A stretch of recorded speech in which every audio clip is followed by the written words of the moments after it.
was just hanging out with some friends, and I got some onigiri, and now I'm back home, and I'm kind of bored. So I decided that I'm going to show you guys, the viewers, the lovely viewers, how to make Turkish coffee. Why? Because I feel like Turkish coffee is underrated. I strongly think that it's one of the best forms of coffee that you can drink, you can consume. But no one talks about it.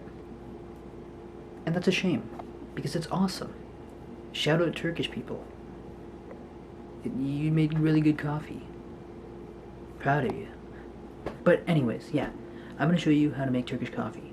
Why me? Because I've gotten pretty good at it, I think. And I know how to do it, and you don't. So you've come to me in your time of need, and now I'm going to show you how to make Turkish coffee. The first thing you're going to need to make Turkish coffee is this bad boy right here. It's a Turkish coffee pot. You can get one on Amazon for relatively cheap. I don't know how to pronounce the actual authentic name, so I'm just going to keep calling it a Turkish coffee pot. But mine is a bit bougie, so it's a little bit more expensive. It's made out of copper, and it's very nice. I'm proud of it. Its name is Bob, but you could get a cheap one. Essentially, the idea of Turkish coffee is that you get really finely ground coffee, and you're going to boil it in water. But the way you do it matters a lot, because you want it to be kind of thick, and it's going to taste kind of sweet, even though it's very bitter. And there's grains are still going to be there, so you should be able to feel the grains a little bit, especially near the end of the drink.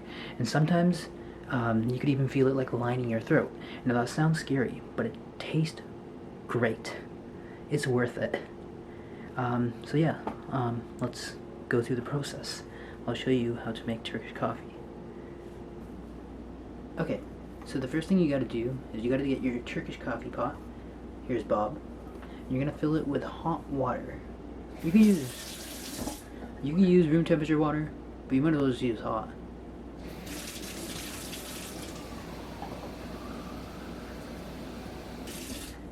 You're just gonna fill it up with water, and then you're gonna let it come to a boil. Just put it on your stove, let it come to a boil. Once it's come to a boil, just remove it from the heat and turn the stove to a medium or a low, because what you're going to do now is you're going to pour that hot water into a cup, the cup you're going to drink it from. Now this does two things. First, it opens up your pot so that you can start working on your coffee, and number two, it heats up your cup, which probably doesn't do too much, but it makes me feel cool. Like, putting your coffee in a hot pot makes me think it's warm, it's a welcoming home for the coffee. It's just nice, alright? Just do it. I told you to do it, just do it. Do it. But, yeah. Now, you put the hot water into the cup, so your Turkish coffee pot is empty. So now what you're going to do is you're going to take your Turkish coffee. This is the Turkish coffee I use. I think it's a Lebanese coffee. It has cardamom in it. I highly recommend trying to get one with cardamom in it. If you can't, you could just put cardamom in yourself as you're putting the coffee in. But cardamom makes it taste much better. Cardamom is a gift from God, alongside peanut butter. Peanut butter and cardamom. They are amazing. Highly recommend getting those and using them in your everyday life. Amazing spices. Peanut butter is not a spice, but cardamom is.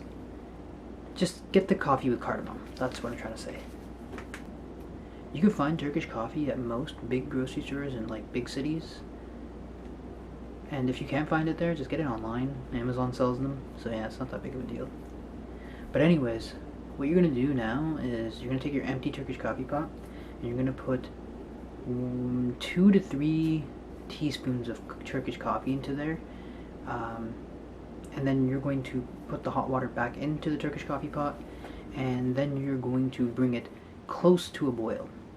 As you're doing this, make sure you pay attention, because if it boils, the Turkish coffee is going to be kind of ruined. It's not going to taste bad, but it's not going to be perfect. And we thrive for perfection out here.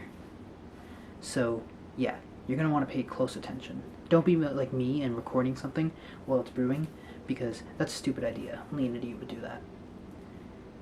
So, as it's reaching a boil, you're going to notice that it gets really thick on top.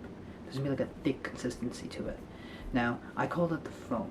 And what you want to do is you want to like, after maybe like 2 to 3 minutes of it heating up, the foam's gonna get really big, and you kind of want to just like scrape it off, like you're scraping ice off a car.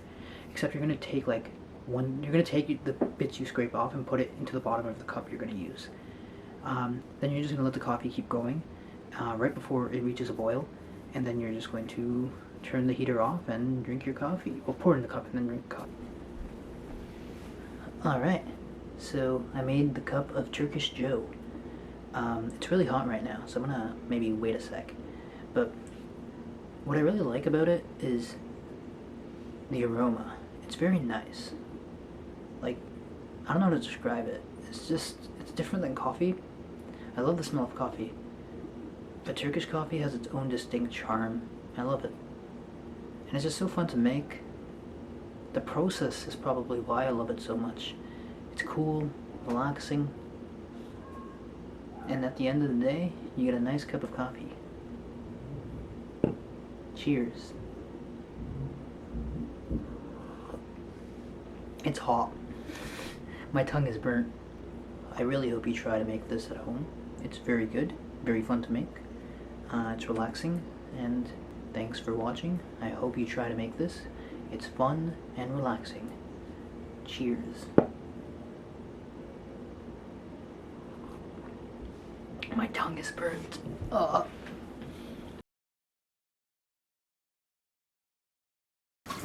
One trick I do is that I hold the handle of the pot while the water is heating up, the coffee's heating up, because before it boils, or like right when it starts to boil, you're gonna start like noticing it if you're holding the handle, so you can just take it off the heat right away.